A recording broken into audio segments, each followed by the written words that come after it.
Welcome to the Deep Dive Spirituality Conversations podcast. I'm your host, and today it's a real treat and a privilege to have Dr. Leonard Sweet on the podcast. I'm sure everybody already kind of knows who Len Sweet is. He's the author of over 60 books and literally hundreds of articles and thousands of published sermons. His latest book is called Contextual Intelligence. And he's been a longtime podcaster. He has a lectionary show on YouTube right now, which we'll link to. And Len right now has the opportunity to work with graduate students at 4 institutions: Drew University, where he's still the E. Stanley Jones Chair, George Fox University, Tabor College, and Evangelical Seminary. And he lives in the Orcas Islands in the San Juan Islands, not in Puerto Rico, but out there off the northwest coast of the United States. And so welcome, Len. So great to have you on the show today. Brian, it's great to be with you. I've been looking forward to talking with you. So this is kind of a treat for me. Well, thank you. You've been a visionary, future-oriented thinker for as long as I've been aware of your books and reading. What's some of the core practices and mindsets that you've developed over the course of your lifetime that's really allowed you to be sharp and cutting edge relevant for decades now? What are some of your secrets? Oh, wow. You didn't tell me you were going to ask me my secrets. I tell my students that's why they pay to study with me, that I tell them my secrets. Okay. But I will, let me just give you a couple. One is I have randomization rituals that I really practice them faithfully, and there are a bunch of them, and I try and do as many of them as I can, even every day. Because the older you get, the more you know what you like and you don't like. And the more you know what you like and don't like, and you get older, the more you can give yourself what you like and keep away what you don't like. Which means that the older you get, your world gets smaller and smaller. Yeah. And you just dig a deeper and deeper pit. That pit is really a grave. And so you're almost walking dead because you're just in your little bubble that you're only, so I try and blow myself out of those ruts. I call it route and flout the routines. And so I have these randomization rituals. So I have randomization readings. I just read books at random that if anybody gets close enough to me to recommend a book, it's an automatic read, because that means it's not easy to get close to me. And so I see that as kind of an act of providence that they have gotten that close to say you should read this book. I have randomization rituals at restaurants where I'll just say, what's your favorite thing on the menu? And if I'm not allergic to it, I'll say, well, I'll try that. And so I've ordered some really strange stuff over the years, but it's kept me out of my, ordering chicken. I mean, I'm with pastors all the time, Brian, you are too. I'm treating, and they order chicken. I mean, the only thing all the things on the menu, and they get chicken. Wow. And so I'm going, no, I don't want to be that person that can only stay with one thing, and that is chicken with what you know. I want what I don't know. And so I have these the worst one, though, is I have randomization rituals that sometimes I go to not a movie, but sometimes I just go to the movies. So I take my kids and we go to the movies. In other words, you step up to the counter, what's the next show playing? And as long as it's not a slasher movie or porn or something like that, I'll say, okay, we'll see that. Wow. So it's just, so I've seen one time though, I had my 2 boys with me, and the next thing up was 27 dresses. Oh. And that was a fight, because my 2 boys were not going to see 27 dresses. And I said, well, we have to. And then the ticket counter lady, she wasn't going to sell it to me, because she said, well, you don't want to see it and your boys don't want to see it. I said, but we have to. It's a spiritual discipline. She thought I just parked my spaceship in the parking lot, So anyway, but randomization rituals that just keep you out of that. Wow. Those routines and those ruts that become graves so quick. So that's one of them. Yeah, and I was going to ask you about, you have this, I've been really impressed you started this new YouTube channel where you're working through lectionary texts. And I know you've had that discipline. You've published, over 1,500 sermons. You've had kind of sermon services where you help pastors. It's always been around, I think, lectionary, and I was thinking, geez, that almost seems like a contradiction, but in a sense, that actually kind of fits into your randomization in some way. Is that right? Yeah, it does. It does. Yeah, it really does. And this is where, of all the mistakes, I've made a bunch of mistakes in my life, but early on, I mean, I don't have on Facebook, I don't have a public page. I have a personal page because I did not want to give in to celebrity culture.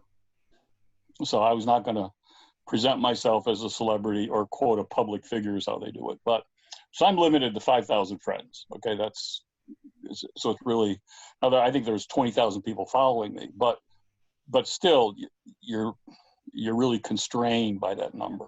Yeah. And so I actually would keep myself off of YouTube. Somebody would post a sermon that I did on YouTube and I would make them take it down because I did not want to give in to presenting myself in any way as this kind of and I made a mistake there. I really, and that's why I think we're up to 30, we're doing 35 this week, vlog number 35. So it's only been 35 weeks that I've seen the light. But better late than never, better never late, but better late than never. But I realize, in a celebrity, in a culture like this, the key is, in a celebrity culture, people need images. Yes. They need images that they can see. And I missed that. I really, but the difference is, in a celebrity culture, everything it touches, it turns into an idol. And what we cannot do if we participate in a celebrity culture, because we got to incarnate ourselves in it. That's what it means to be in the world, but not of it. So how can I be an icon, not an idol? And how can I show others how to be an icon? An icon you see through to something greater. An idol says, look at me, and reflects back that image. And an icon says, look through me to something that is greater than I am. So I really think that we're moving culturally from economics to iconomics, where the major trafficking, the major currency is the icons that come bundled in stories and images with soundtracks, but they're really icons. People are hungry for icons, which they will turn into idols if Jesus isn't stopping them. So I really made a mistake there, and I'm not correcting on a big way, but I'm just I started it on a very private community. I only have like 700 people in this community that could look at these videos, and I'm going to try and open them up a little bit so more and more people can see them. But and initially I started, you had to pay for it, and now I'm going to make them free so that anybody can watch them. But it's my suggested ways of dealing with the lectionary passages, and show how you can do a kind of expository preaching, which isn't based on expositing words, but expositing stories and metaphors. So that's what I'm trying to show. And I always liked, you call yourself, you like to use the word semiotics, and even you put theo in front of that. So theo semiotician or something like that. And yeah, like I love to play with words. So Jesus did too, by the way. Yeah. And I've always loved that about your work. So you're like a seer of signs in a way, which again connects with this whole idea of an icon. How does that help you read the Bible better? How does that help you, again, even decide maybe what a book you're going to read? What's it mean to be a visionary in the sense of a seer of signs? Yeah, well, that's really a great question. And I show some of this, what it means to read the Bible semiotically, in a trilogy on Jesus that I did with Frank Viola. And the first one was called Jesus Manifesto. And that was just a kind of a manifesto that Jesus is first and foremost, and needs to be always first and foremost. And then the second volume is called Jesus Theography. And the third volume is called Jesus Speaks, which is the six, where I exegete semiotically the 6 post-resurrection appearances of Jesus. And But the theography is to tell the story of Jesus from Genesis to the maps. I mean, literally, I'm telling the story of Jesus in signs. But let me give you just one example, which is kind of obvious, but we miss it. And this actually I got from Karl Barth in his Deliverance to the Captives. And these are a series of prison sermons. And so he was really sensitive then to these criminals, that calling for an understanding that Jesus did not die alone, and that it is theologically and biblically inaccurate ever to portray Jesus on the cross by himself. Mm-hmm. And I never thought of that. But then I realized, wait a minute, I looked at the crucifixion story so many times and I forgot the semiotics of it. And the semiotics of it is that Jesus died as he lived, in company with bad people. And the first convict in heaven was a criminal. I mean, yes. First convert in heaven was a criminal. And so the semiotics of what does it mean that Jesus died in community? He died as he lived, in community with, I mean, the best definition of the gospel, Jesus ate good food with bad people. And so that's just one little, so to look at the semiotics of and some things I'll never understand in my lifetime. Like I want to know what was Jesus's favorite Martha dish. That's good. You know, his favorite hangout was Bethany, and it wasn't Mary's cooking that brought him to Bethany, it was Martha's cooking. So I want to know, one of my first questions that was going to be, Jesus, what was your favorite Martha dish, and can I have a taste of it? You know, but what you're doing semiotically is I believe in the inspired, authoritative, I don't have any problem with infallible story of God. Yes. I believe that these stories are life-giving stories. I mean, we've all focused on the words. No, the metaphors and the stories are as inspired and even more now for this culture important and authoritative as the words themselves, which are just picked out, out of context. So like seamless garment. Okay, so what does it mean that the garment was seamless? And so, I mean, that's one of my kind of side pursuits right now, is to understand the meaning of that word. Because every word in the scriptures is there, every image is there for a reason. And it's a healing reason. So what is the significance of that seamless garment? So it's just another example. So do you think, when I listen to you talk, I mean, and you talked about these randomizing practices that you have. I mean, and just listening to you, like, have a question for Martha, what's your favorite dish, or even you're focusing on seamless. I mean, there's an incredible amount of curiosity just that you've almost trained yourself to have.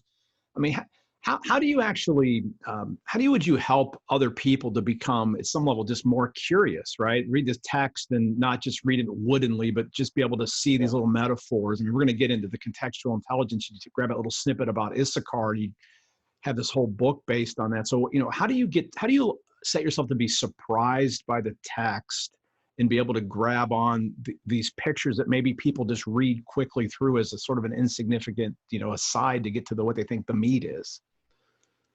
Yeah, that's a great question, and I really, there's a lot of ways of answering it, but I think one of the ways in which I like to talk about it, Brueggemann talked about a prophetic imagination. Yeah. He's famous for that. But you can't have a prophetic imagination without having a biblical imagination. That's good. And we don't have any understanding, Brian, of. It's like when we read the Bible, we put our imagination over, we like take it off and we don't engage it, and we're afraid to use it. No, we are created in the image of God. And the image of God has an incredible imagination and creativity. And Jesus is the most creative person who ever lived. And, it's amazing to me nobody has ever done a book on the imagination of Jesus. I mean, or the creativity of Jesus. Nobody. So so I want a biblical imagination. So I encourage my doctoral students. You need to cultivate. I mean, for example, the first miracle Jesus does, Cana of Galilee. All right, this is his coming out miracle. This is his missional debut. Okay. So who's saved? Nobody. What sermon is preached? None. What is there? What healing takes place? Well, you got some water that turns into wine. I mean, so his first miracle is helping people to enjoy a party, to enjoy a fellowship, a community, and saving a party. But we know whenever Jesus does anything, he's always does it extravagantly and abundantly. And so we had how many extra leftover bottles of wine? Okay. Whatever happened to him? This is the greatest wine anybody's ever made in the history of the world. Jesus is the greatest vintner. The greatest vintage wine is Jesus' vintage. What happened to it? What happened to all those bottles? Where did they go? So that's the biblical imagination. Just take the story and spin out the story, which is we're being invited. I think Jesus invites us to biblically imagine and faithful to the biblical story here, not going off on all these analogy stuff. I don't do allegory and that kind of thing, but stay faithful within the story. What happened to all these bottles of wine? Could there maybe still be one out there somewhere in somebody's cellar?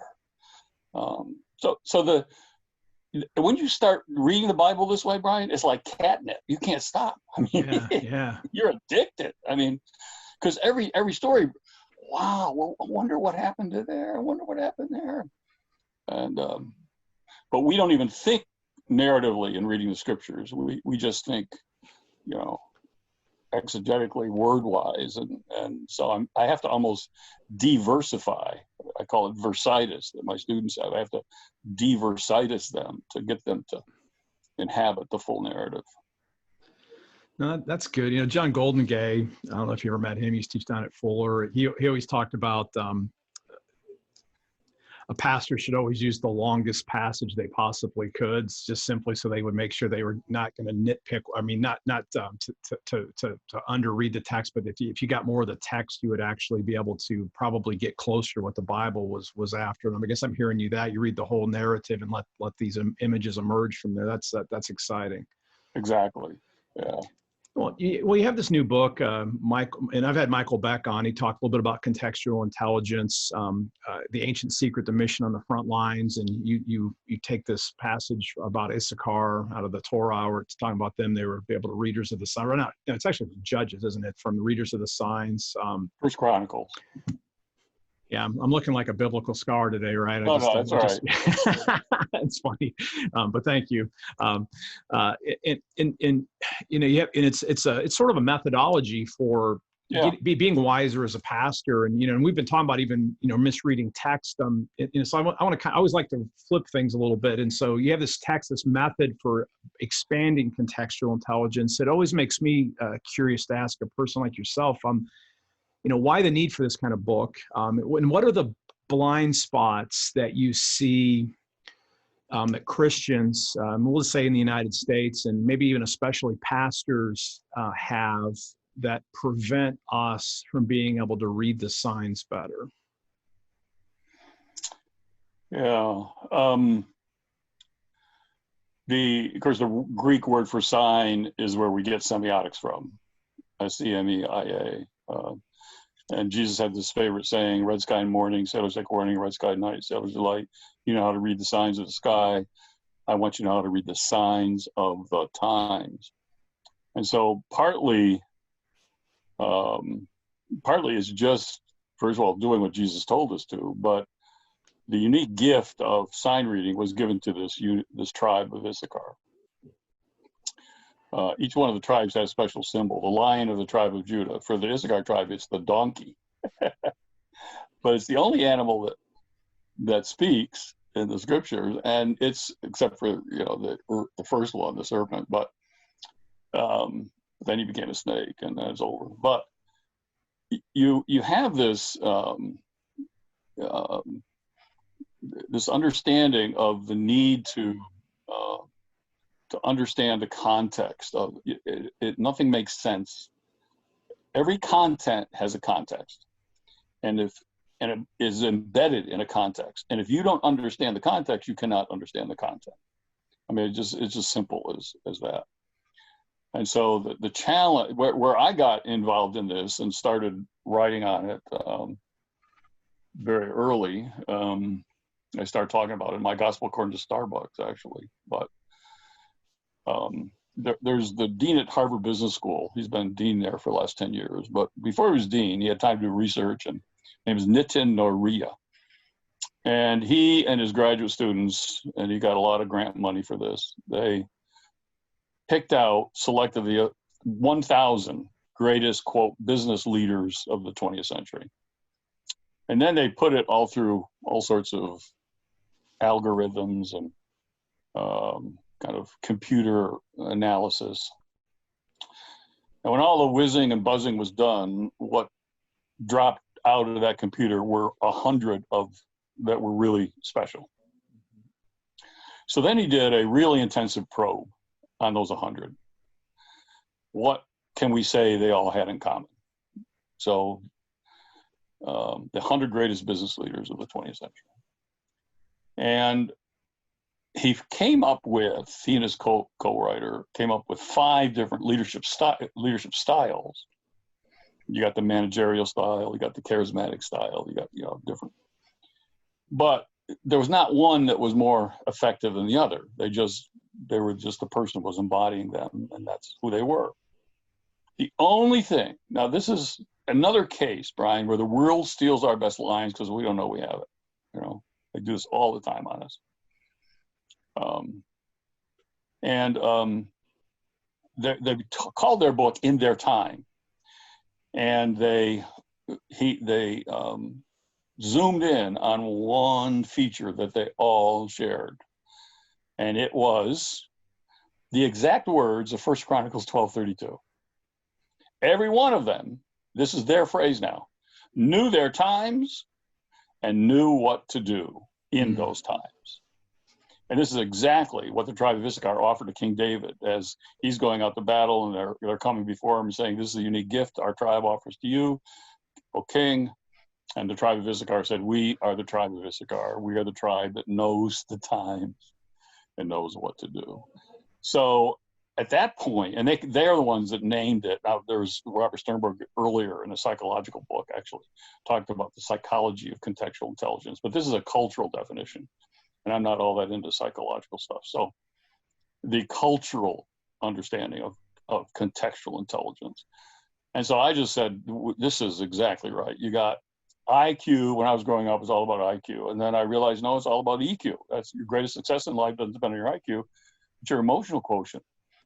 But that emotional quotient has got to be contextualized. Mm-hmm. And so we wrote a book on CQ, your contextual quotient, and how to deepen it, develop it, feed it, cultivate it. So, and show how to read the Bible contextually. Now, the danger here, and Paul experiences danger. The sermon where he was most contextualized was his greatest failure. He even quotes 2 pagan poets. Right. You know what I'm talking about? Talking about Acts 17, I think, right? Exactly. Yeah. And he quotes 2 of them, as your own poets say, in whom we live and move and have our being. And then he has another quote from another poet. So you can't get more contextualized than that. I mean, he's talking their language, he's reasoning them. But you know what? He never, till the very last sentence, he doesn't bring Jesus in. And it was a sermon that fell flat. Yeah, it's true, isn't it? Because it was contextually perfect. I'm reading this going, Paul, you're a master of contextualization. Yeah. But he forgot the content. The content is Christ. And at the very end, the whole sermon he's talking about God. Well, you know, they had no problem believing in gods. They had a lot of gods. But then at the very end, then he just at the very last phrase, he talks about the resurrection of Christ or something. Or he maybe didn't mention that. Maybe he just said the resurrection of God or something. But he fails to lift up Christ. And so you can contextualize all you want. But if you fail to lift up Christ, so it's not this magic wand that if you learn how to contextualize, things are going to work perfectly.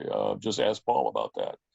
The content has got to be Christ, and we have to lift him up contextually. So there is a danger here that you can get so full of yourself and your contextual brilliance and sophistication and subtlety, as Paul was in the sermon, but there's no Christ. That's good. And you may be answering the question I think I want to do as a follow-up, but it's you know, seems like, you know, the opposite of that then would be just kind of more of a wooden fundamentalism where you're just taking things literally. Yeah. But when we talk about contextualization, it seems like one of the real dangers is syncretism, right? If you get engulfed by the message so much that you lose Christ. How do you help your students that are going to take this contextualization seriously, which obviously is vital to really communicate the gospel and to get those, to basically subvert somebody else's stories? You have to get inside of their stories. But how do you protect yourself from, in the process of contextualizing, that you end up, you know, essentially creating a syncretistic kind of a pagan religion accidentally, but with some Jesus language added into it? Have you thought about that at all? Yeah, I don't worry about that maybe as much as I should, because the principle of incarnation is that you are called to incarnate the gospel in whatever that culture is. So, but the key is we're to be in it, but not of it. Yeah. And so what does it mean to be in, like, a celebrity culture, but not to become of that celebrity culture? So, I mean, Jesus whipped around one day, looked at his disciples and said, what do you more than others? You know, it's a haunting question. If we're just doing what everybody else is doing, you know, that's the zeitgeist. That's not the Heilige Geist, you know. That's the spirit of the culture, not the Holy Spirit.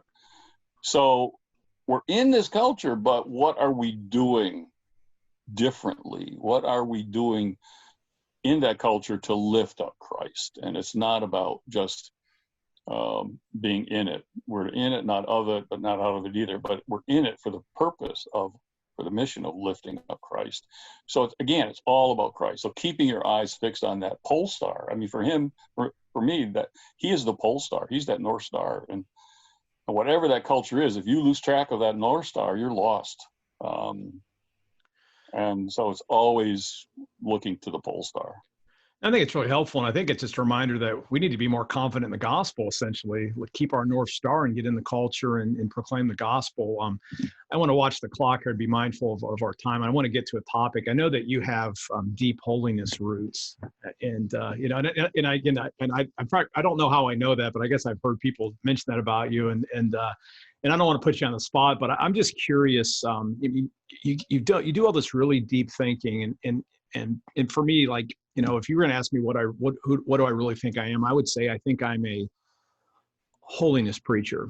But I don't use those words. I don't like, you know, I'll say entire sanctification when I'm at Asbury, but I'm always trying to think about how do we actually teach people in a profound way to love God, love neighbor, and love yourself. What are your thoughts about what maybe a holiness revival would look like if one would break out today? And what kind of language might we use to maybe recapture that distinctive Wesleyan doctrine? Do you ever think about that, Len? Oh, I think about it all the time, Brian. I mean, you're talking my language now. I mean, come on. My mother, I wrote a whole book on this called Mother Tongue. Oh, I didn't my realize mother, that. Okay. My mother was an ordained preacher in the Pilgrim Holiness Church. Yeah. And if I were ever to start a new denomination, which I never would do, but I can't think of two better words to do than Pilgrim Holiness. I mean, I love the word pilgrim. We're on this pilgrimage, and I love the word holiness. I just love that word holiness. And And we don't know what to do with it. We're almost scared of it, which really pains me. And because, and this is where I think, here's the shift. I mean, the contextualization has got to take place. I'm going to say two words: sozo Jesus. Okay, sozo Jesus. The Greek word sozo, we translate as save. Right.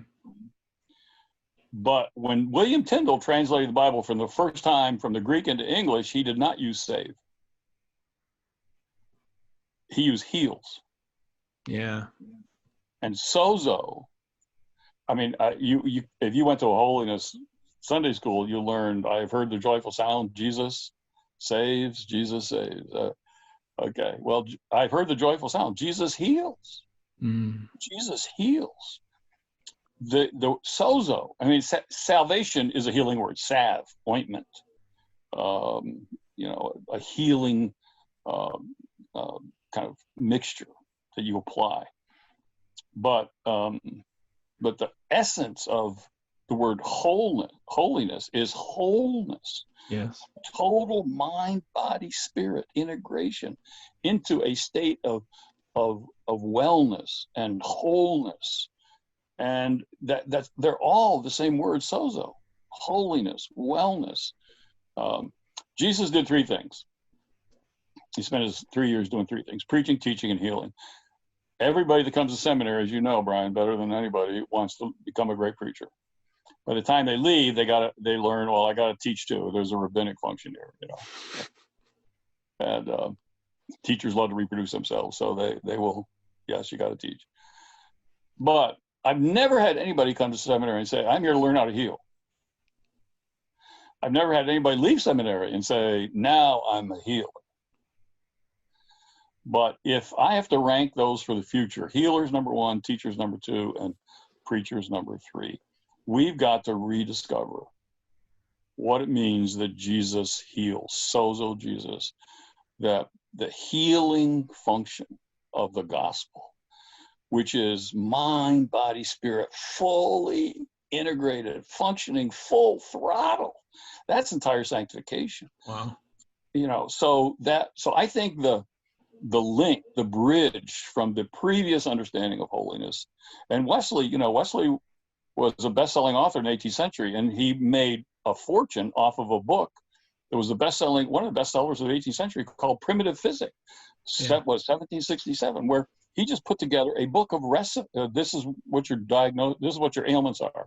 These are prescriptions for your ailments that I'm going to offer you. It's called it was like the people's first health clinic in a book.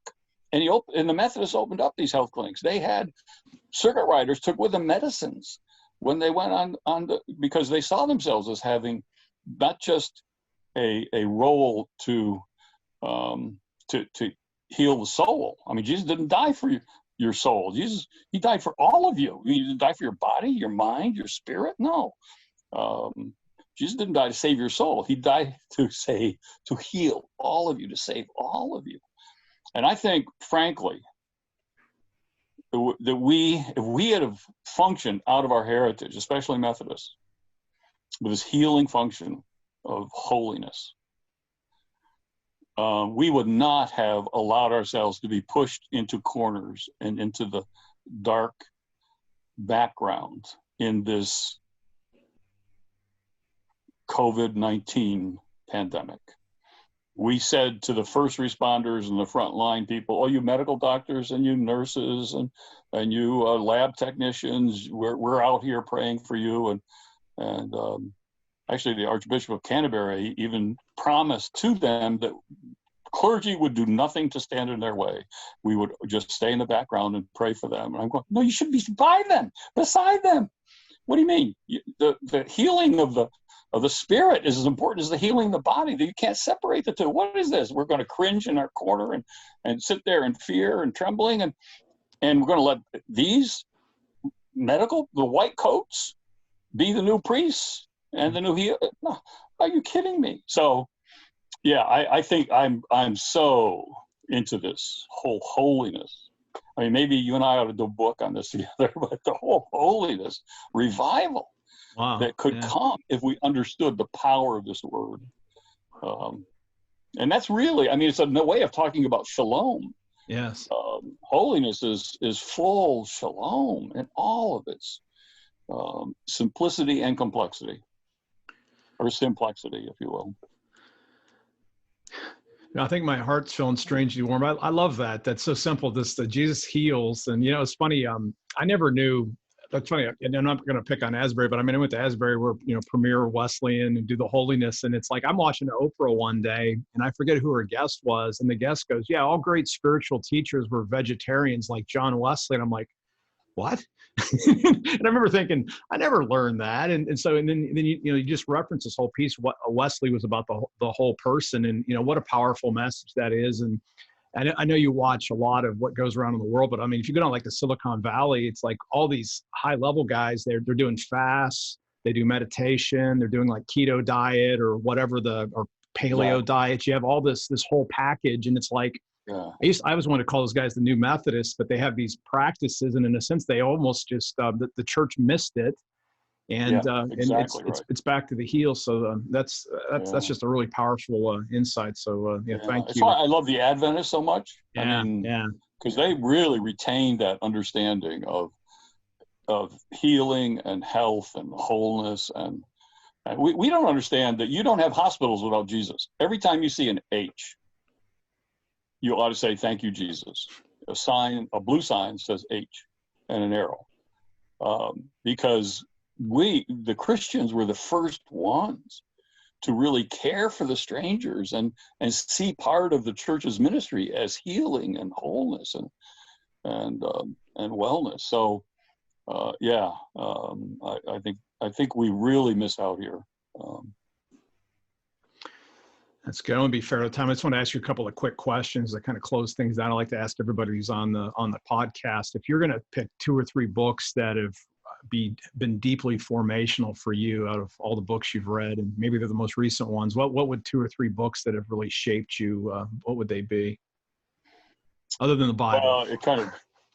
I'm always changing, so it always has a new one that, That's good. But there's one that I call it my hazing ritual for all my doctoral students. So you don't get through a doctoral program with Len Sweet, whether it's PhD, DMin, THD, DMiss, whatever it is, without reading Personal Knowledge by Michael Polanyi.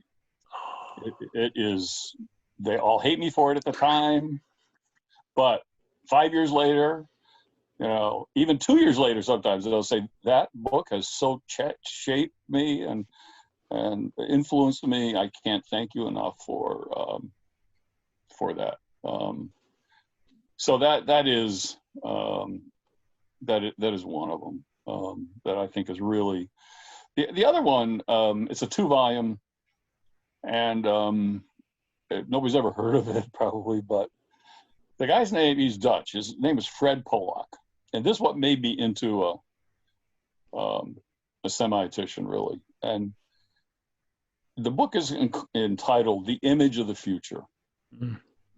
He's really a historian, and he goes back like a Toynbee type, looks at the full panoply and panorama of all of history. And he makes the case that the primary driver of historical change is an image of the future. And that is, and I got my PhD in history, but as I'm reading him, I'm realizing you cannot separate the past from the future. And if you're going to understand what shaped the past, you got to understand the future and how people image the future. And today, if you're going to be an agent for change in any way, you got to understand the power and pull. And then I began thinking, rereading the Gospels, and I'm realizing, where is Jesus's prime arena for interacting with us? And it's not so much he pushes us from the past. Yes, he does that, but even more, he pulls us from the future. He's already there in this future, pulling us towards him and saying, come, with no fear, follow me into this future. And I'm already here. You don't bring me to to this future. I'm already here. Come join me in what I'm already doing. That's partly prevenient grace, what the Calvinists call common grace. But so he's already in this future calling us to join him and to be there with him. And so that's not him at all. He's just writing a historical book on the driver of change being this image of the future. But his name is Fred Polak, 2 volumes, Dutch historian, and that really, really changed my life. That's a powerful image. I don't know if you've ever met Alex McManus. He's Earl McManus's brother, but Alex is a good friend of mine. He always talked about Jesus is always relevant because he's already from the future. And a lot of times we get stuck that we get accused of being in the past, but in fact, really Jesus is the most relevant because he's already in the future, and you essentially become kind of a time traveler, come back to the present. So that's just a great reminder. That's just such a powerful, compelling image. For you, what's the book? I mean, you've written so many things, and and I can't even imagine. I try to write every day, and I haven't punched out. I haven't even got 10 books done. But so, is there a book that maybe you're afraid to write that you've never written that's going to have to come out before you head off to all eternity? It's funny you ask that question because I have a book that I finished almost, called Designer Jesus. Mm. The first line is, Jesus is your design for living. And I argue in this book that basically the ultimate apologetics for the day in which we're living is an aesthetics. So aesthetics is now our new apologetics. Mm. So your design for living is an apologetics in and of itself. So I use Jesus as the example, and so I came to write the chapter on the Jesus face, the Jesus walk, the Jesus appetite. I mean, I have all sorts of, and then I had one on the Jesus style. Okay. And I finished this thing, and suddenly I realized it was 120 single space pages. So this is one chapter of 8. Oh. And I go, hey, wait a minute. This is a book in and of itself. Wow. But I'm afraid of it, Brian, because what I did is I looked at, Revelation 3:16. Would that you were hot or cold or cool. Now, I know Kenneth Bailey's all of his stuff about, the contextualizing that passage and Laodicea and what was there, but you're lukewarm. But he said, would that you were hot or cold. So I wrote a book on, so there's a couple of Jesus styles. There's a hot Jesus and a cool Jesus. And so what is a hot Jesus and what's a cool Jesus? And then I had to get into dealing with this whole issue of Christians' relationship to their bodies. Mm-hmm. And I realized this is something that may come out after I'm dead for about 10 years. I actually asked somebody to read it, and they said, yeah, maybe 15 years, maybe. So, but the problem is, there's nothing really that bad in it. It's just Christians have nothing that provocative in it. Christians just have such trouble talking. Yeah. Wow. I mean, the sexuality, when we hear sexuality, we hear sex.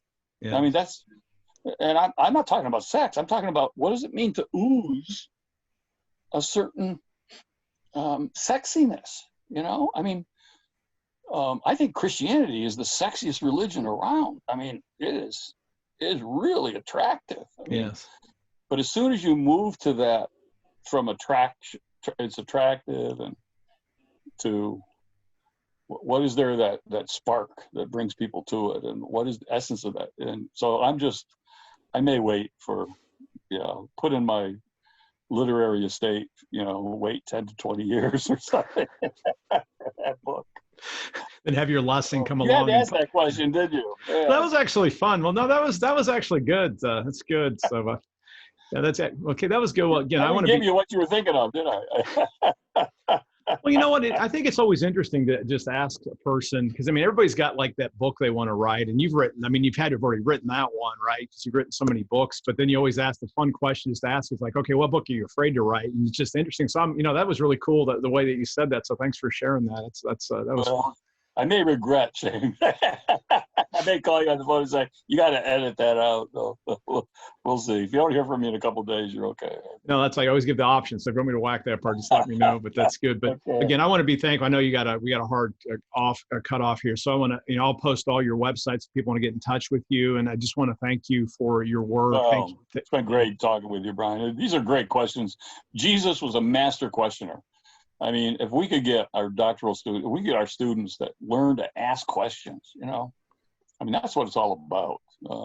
Conrad Genf, are you familiar with him? He's London School of Theology. He has this, he's a New Testament scholar, but he has this book called Jesus Ask, and he just looks at like 10 of the questions Jesus asked. But his basic conclusion of the book is, if Jesus were here today and you met him on the street, he'd be much more likely to ask you something than to tell you anything. He was a master questioner, and I want to be you're a master questioner, so thank you. This has been fun. Well, what a compliment. I mean, it's funny that this year, I mean, I'll cut it. I'm 51 this year, and I've, at this point in my life, I've just like, I'm over trying to be interesting, and I'm just trying to be super interested. And so you just kind of gave me the great, because in my podcast, I want to ask really good questions. And I was a little nervous about talking. Some of the best questions I've ever been asked, so thank you. Wow. Yeah. Well, geez, it's funny. I was really nervous about talking with you, so it really means a lot that you said that. So thank you very much. Well, anyway, folks, thanks so much for listening. Thank you, Len, for being on the show. And until next time, everyone, live by faith, be known by love, and be voices of hope in a world that desperately needs it. Amen. Hey, I'm Brian Russell, and thank you so much for listening all the way to the end of this episode of the Deep Dive Spirituality Conversations podcast. If you've enjoyed the episode, I'd invite you to share it with your friends. If you have time, I'd love and be grateful if you could leave a really good review wherever you found this content. I also would remind you, if you're interested in looking at some of the resources that were mentioned during this episode, you can check the show notes out and there's affiliate links to Amazon. If you purchase through those links, it doesn't change the cost of the items to you, but it sends a little bit back my way, which can help and go and support this podcast, the recording, and the space that I use on the internet. And also, if you're interested, and if you're a spiritual leader and you would like to do a deep dive, I have a program that I've designed for pastors. It's called Deep Dive Spirituality Group Coaching.